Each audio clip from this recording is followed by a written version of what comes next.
naabot yung poros. Then yun, bigla na lang siya natumba.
Natulala at naguguluhan din kasi hindi mo ma-explain yung nararamdaman mo.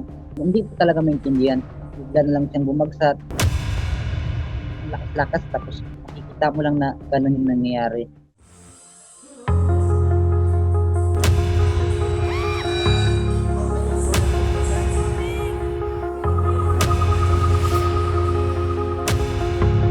Sabi naman ng mga kapulisan, iskapin na natin makabot sa hospital.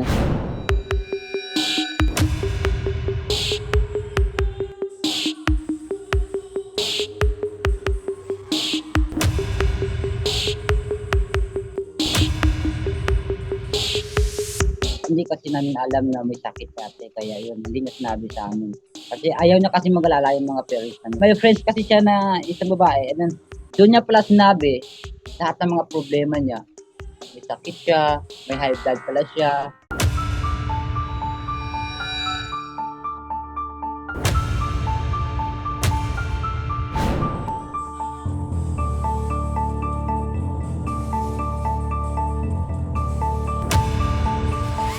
Hindi niya naabot yung poros.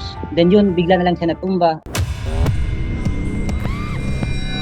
Kung makikita po natin na nung nagsimula po siyang kumanta, yung kanya pong kamay nilalagay niya sa dibdib niya. And this is what we call the Levines or Levine's sign, kung saan yung mga pasyente po na nagkakaroon ng heart attack o sumasakit ang kanilang dibdib ay naglalagay ng kamay nila sa gitna ng dibdib nila. Maaaring ang pasyente po ay dati na high blood or diabetic, or sinatawag po natin mataas din po ang kanyang cholesterol, at nung siya po'y kumanta, tumaas po ng bahagya ang kanyang blood pressure na maaring nakakos po ng kanyang heart attack.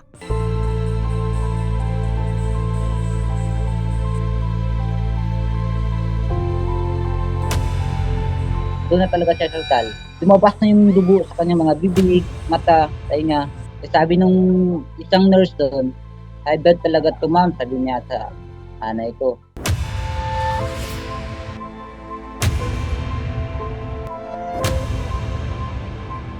Siyempre nakakalungkot, diba ma'am? Sobrang sakit, pero ang sa akin lang, dapat di mo na siya kinuha ng God kasi nakakaawa yung tatlong anak niya, diba?